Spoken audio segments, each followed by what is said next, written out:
जय हिंद स्टूडेंट्स। आज से समीक्षा अधिकारी, सहायक समीक्षा अधिकारी, यूपीपीसीएस तथा अन्य परीक्षाओं के लिए डेली डोज टाइप का एक प्रोग्राम हम लोग चालू कर रहे हैं। आज डे 1 है। डे 1 में सामान्य विज्ञान के बारे में हम लोग कुछ इंपॉर्टेंट टॉपिक्स लेंगे सामान्य विज्ञान से और उनको देखेंगे आज। तो सबसे पहला टॉपिक है जैविक वर्गीकरण। तो क्या होता है ये? विज्ञान की वो शाखा जिसके अंतर्गत जीवों का विस्तृत अध्ययन किया जाता है, क्या कहलाती है? जैविक वर्गीकरण। बायोलॉजी जो शब्द है उसका प्रयोग सबसे पहले लैमार्क और ट्रेवेर्नियर ने किया था। अरस्तु को जीव विज्ञान का जनक कहा जाता है, जबकि थियोफ्रेस्टस को वनस्पति विज्ञान का जनक कहा जाता है। ठीक है, यहाँ से थोड़ा सा इंक का कलर चेंज कर लेते हैं हम लोग। हाँ, ओके। कोशिका संगठन क्या होता है? तो सभी सजीवों की संरचनात्मक एवं क्रियात्मक इकाई जो है वो क्या कहलाती है? कोशिका है। ठीक। उपापचय। उपापचय क्या होता है? सजीवों में होने वाली सारी जितनी भी जैव रासायनिक क्रियाएं हैं उनको सम्मिलित रूप से क्या कहते हैं? हम लोग उपापचय क्रियाएं कहते हैं। ये दो प्रकार की होती हैं, अपचयन और उपचयन। अपचयन में क्या होता है? जो सरल अणु हैं वो जटिल अणुओं का निर्माण करते हैं, यानी सरल अणु मिलकर जटिल अणुओं का निर्माण करते हैं, जैसे वृद्धि क्रिया। और अपचयन में क्या होता है कि जो जटिल अणु होते हैं वो टूट जाते हैं और सरल अणुओं का निर्माण करते हैं, उल्टा इसका। और ऊर्जा का निर्माण करेंगे, जैसे श्वसन, जो सांस लेने की क्रिया हम लोग करते हैं। जीवों के नामकरण की द्विनाम पद्धति देख लेते हैं। तो इसकी शुरुआत कैरोलस लिनियस के द्विजगत सिद्धांत से होती है। इन्होंने जीवों को जंतु जगत और पादप जगत में बांटा था, इसीलिए इनको वर्गीकी का पिता कहा जाता है। इंपॉर्टेंट है, कैरोलस लिनियस को वर्गीकी का पिता कहा जाता है। आधुनिक जीव विज्ञान में सर्वाधिक मान्यता जो है वो विटेकर के 5 जगत वर्गीकरण को दी जाती है। किसके? विटेकर के 5 जगत वर्गीकरण को। मोनेरा, प्रोटेस्टा, कवक, पादप और जंतु, ये 5 वर्गों में उन्होंने डिवाइड किया है। मोनेरा क्या होता है? ये एक कोश की प्रोकैरियोटिक जीव होता है, उनका समूह है मोनेरा। इसमें ना तो संगठित केंद्रक होता है, ना ही कोशिकांग होते हैं। केंद्रिका झिल्ली भी नहीं होती है, इसका अभाव रहता है। उदाहरण के तौर पे जीवाणु, नीलहरित शैवाल, माइक्रोप्लाज्मा, ये सब आ जाएंगे हमारे मोनेरा में। प्रोटिस्टा में देखते हैं, ये एक कोश की यूकैरियोटिक जीव आते हैं इसमें, प्रोटिस्टा में। कभी कभी ये बहुकोशिकीय भी हो जाते हैं। तो जो प्रोटिस्ट जगत होता है वो पादप, जंतु और कवक जगत के बीच की कड़ी का कार्य करता है। बहुत ही इंपॉर्टेंट है। प्रोटिस्टा जगत पादप, जंतु एवं कवक जगत के बीच की कड़ी का कार्य करता है। इसमें केंद्रिका झिल्ली पाई जाती है। सुपोषी और विषमपोषी ये दोनों होते हैं। एग्जाम्पल के तौर पे प्रोटोजोआ, यूग्लिना, पैरामीशियम, अमीबा आदि आदि। कवक।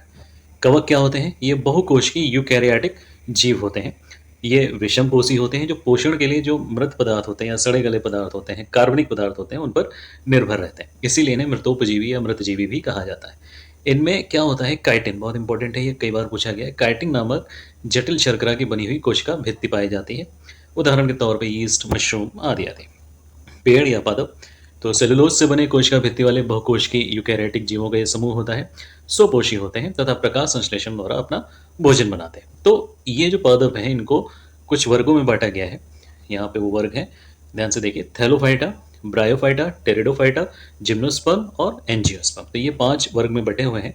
थैलोफाइटा में क्या होता है? शरीर के सभी घटक पूरी रूप से विभेदित नहीं होते। इनकी संरचना में मूल तना तथा पत्तियों में विभाजन नहीं होता है। और मुख्य रूप से कैसे होते हैं? ये जलीय होते हैं, जैसे यूलोथ्रिक्स हो गया, स्पायरोगायरा हो गया, कारा हो गया आदि आदि। ब्रायोफाइटा में क्या है? इस वर्ग के पादप जल एवं अन्य जीवों का शरीर के एक भाग से दूसरे भाग में संवहन करने के लिए कुछ ऊतक होते हैं, है ना, विशिष्ट संवहनी ऊतक, वो इनमें अनुपस्थित होते हैं। ये पादप तना और पत्ती में विभाजित हो जाते हैं, जैसे मांस हो गया, माकेशिया हो गया, है ना, आदि आदि। टेरिडोफाइटा में क्या हुआ? इन पौधों का शरीर जड़, तना तथा पत्तियों में विभाजित होता है। संवहन ऊतक का लेकिन इसमें अभाव रहता है। ठीक है, जैसे फर्न है, मार्सेलिया है, हॉस्टेल है। अब यहाँ पे ये ध्यान देने वाली चीज़ है कि ये जो 3 वर्ग हम लोगों ने पढ़े, इनके पातों में जननांग जो है वो अप्रत्यक्ष होते हैं और बीज उत्पन्न करने की क्षमता नहीं होती। यानी कि इनमें बीज उत्पन्न करने की क्षमता थैलोफाइटा, ब्रायोफाइटा और टेरिडोफाइटा में नहीं होती, बीज उत्पन्न करने की क्षमता। तो बीज उत्पन्न करने की क्षमता किसमें होती है? जिम्नोस्पर्म और एंजियोस्पर्म। तो जिम्नोस्पर्म क्या होते हैं? ये नग्नबीजी होते हैं, अतः इनके बीज फलों के अंदर नहीं होते। ठीक है, और ये बहुवर्षीय, सदाबहारी और काष्ठीय होते हैं, जैसे साइकस हो गया, पाइनस हो गया। एंजियोस्पर्म क्या आता है? इनके बीज फलों के अंदर बंद रहते हैं और जो बीज का विकास होता है वो किसके अंदर होता है? अंडाशय के अंदर होता है, जो बाद में फल बन जाते हैं। इसीलिए इन्हें पुष्पी पादप भी कहा जाता है। बीज पत्रों की संख्या के आधार पर जो एंजियोस्पर्म है वो 2 भागों में विभाजित किए जाते हैं। कौन कौन से? एक तो एक बीजी पत्र होता है और दूसरा द्विबीजी पत्र। एक बीजी में नाम से ही लग रहा है कि एक बीज पत्र, द्विबीजी में 2 बीज पत्र। जंतुओं के बारे में बात कर लेते हैं। तो यूकैरियोटिक बहुकोशिकीय विषमपोषी प्राणियों का वर्ग है। ठीक है, कोशिका भित्ति नहीं पाई जाती है। और कोशिका भित्ति रहित कोशिकाओं से बना हुआ होता है इनका शरीर।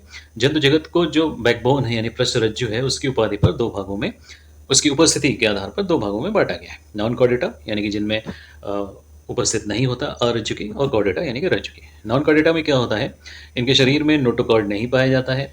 केंद्रीय तंत्र का तंत्र ठोस और दोहरा होता है। हृदय पृष्ठभाग में होता है। अगर होता है तो पृष्ठभाग में होता है, जबकि कार्डेटा में इन जंतुओं के जीवन चक्र में कभी न कभी नोटोकॉर्ड होता है, अवश्य होता है।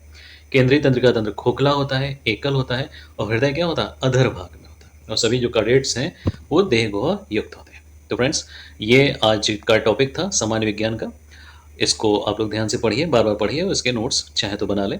इसी तरीके से हम लोग विभिन्न विषयों के और विभिन्न टॉपिक्स पे रोज वीडियोस डालेंगे। अगर आपको ये वीडियो पसंद आता है तो हमारे चैनल को सब्सक्राइब कीजिए, लाइक कीजिए, and please do share. Thank you.